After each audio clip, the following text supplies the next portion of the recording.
Question क्या है, F X equal to X square minus 3x के वर्धमान यानी इंक्रीजिंग तथा ह्रासमान यानी डिक्रीजिंग अंतरालों गणना करें यानी इंटरवल हमें फाइंड करने हैं। तो इस फंक्शन के क्या करने हैं, इंक्रीजिंग और डिक्रीजिंग इंटरवल फाइंड करने हैं। सलूशन देख लेते हैं।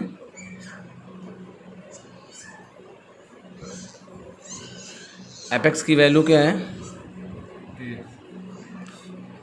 2x square minus 3x। इसके बाद डिफ्रेंशिएशन करते हैं। डिफ्रेंशिएशन कर लें तो लिख देंगे x के सापेक्ष अवकलन करने पर on differentiating with respect to x of F X. तो 2x स्क्वायर का क्या डिफ्रेंशिएशन 2x, 3x का डिफ्रेंशिएशन 1। तो एफ डैश एक्स की वैल्यू क्या आ गई 4x माइनस 3।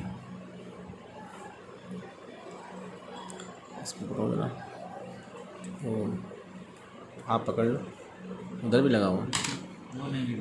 अब यहाँ क्या करेंगे, इंटरवल ज्ञात करने के लिए क्या करेंगे, यहाँ लिखेंगे अंतराल ज्ञात करने के लिए on finding the interval F dash x को किसके इक्वल पुट करते हैं, 0 के इक्वल। ठीक, एफ डैश एक्स की वैल्यू बोलो इक्वल 4x की वैल्यू 3, x की वैल्यू 3/4 आ गई।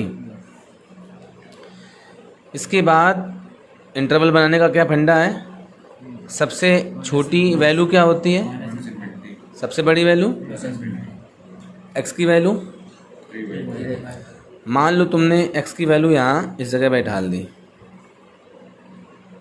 ये उसका स्थान है, वैल्यू क्या बैठा ली यहाँ 3/4।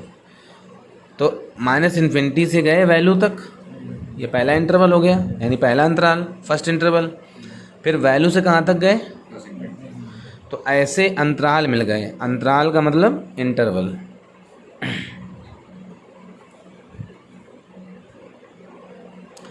दो इंटरवल्स मिले, पहला -∞ से 3/4, ठीक, और दूसरा 3/4 से +∞। इनफाइनाइट नेगेटिव हो चाहे पॉजिटिव हो, हमेशा छोटा ब्रैकेट लेगा यानी स्मॉल ब्रैकेट। अब इसमें स्मॉल दोगे तो यहाँ बिग ब्रैकेट देना पड़ेगा, यदि यहाँ बिग ब्रैकेट देते हो तो फिर यहाँ स्मॉल देना पड़ेगा, क्योंकि 3/4 यहाँ भी और 3/4 यहाँ भी है। कोई वैल्यू दोनों जगह है तो फिर सेम इंटरवल का ब्रैकेट नहीं लेगी। यदि यहाँ 3/4 में आप छोटा ब्रैकेट लेते हैं तो अगली बार 3/4 में बड़ा ब्रैकेट लगा दीजिए, बिग ब्रैकेट। यदि यहाँ पे बिग ब्रैकेट लगा दिया तो अगली बार स्मॉल ब्रैकेट। तो ये तरीका होता है इंटरवल लिखने का। अब इन पे जांच करनी है, वेरिफिकेशन करना है कि कौन सा इंटरवल इंक्रीजिंग है, वर्धमान है, कौन डिक्रीजिंग है। तो उसके लिए पहला इंटरवल बोलो क्या है, -∞ से 3/4। -∞ से 3/4 पर हम जांच करेंगे यानी वेरिफिकेशन करेंगे। एट -∞ 3/4 एफ डैश एक्स की वैल्यू क्या थी 4x माइनस 3।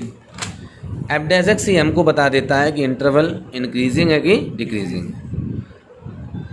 क्या रूल है, ऐसी वैल्यू, इनके बीच की कोई ऐसी वैल्यू ढूंढो जो इससे बड़ी हो इससे छोटी हो। अब 3/4 से छोटी वैल्यू 0 भी होती है, -1 भी होती है, -2 भी होती है, कोई भी आप रख लें। मान लो हमने 0 रख लिया, रख लो x में 0, क्या मिला -3 मिला। लेकिन हमें साइन से मतलब होता है, साइन कैसा है नेगेटिव यानी ऋणात्मक। नेगेटिव साइन ये बताता है कि 0 से वैल्यू कैसी है, कम है। तो यही तो ह्रासमान होता है ना, यही ह्रासमान है, इसी को बोलते हैं डिक्रीजिंग। क्या कहते हो तो फंक्शन यहाँ पे कैसा है, डिक्रीजिंग है। अब अगला इसका उल्टा होगा, यानी अगर ये डिक्रीजिंग है तो अगला इंक्रीजिंग होगा यानी वर्धमान होगा, वर्धमान ही होगा। और चेक कर लेते हैं अगला क्या है, 3/4 से इनफाइनाइट। पकड़ लो, 3/4 से इनफाइनाइट। 3/4 से इनफाइनाइट अगर करते हैं क्या होगा भाई, एफ डैश एक्स की वैल्यू क्या है, तो एट 3/4 कामा इनफाइनाइट पर फिर वही बात हम फिर से कहेंगे, ऐसी वैल्यू छांट के रखते हैं जो इससे पहले वाले से बड़ी हो, दूसरे वाले से छोटी हो। तो अब दूसरे वाले से छोटी तो हम नहीं ढूंढ पाएंगे, लेकिन पहले वाले से बड़ी ढूंढ लेंगे। 3/4 से बड़ी क्या होती है, 1 2 3 4 5 कुछ भी रख दो। चलो मान लो हमने यहाँ पे 8 रख दिया, क्या रख दिया 8, क्योंकि 3/4 से आगे बढ़ोगे तो 8 9 10 ये भी मिलेंगे। अब कह दो सर इससे बड़ी 1 रख देंगे, तो 1 भी रख सकते हो, उससे भी पता चल जाएगा। नेचर वही रहेगा, जो भी आना होगा,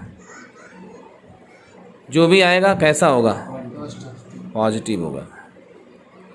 पॉजिटिव 0 से बड़ा होता है, 0 से बड़ा अगर एफ डैश एक्स है तो वही तो वर्धमान है।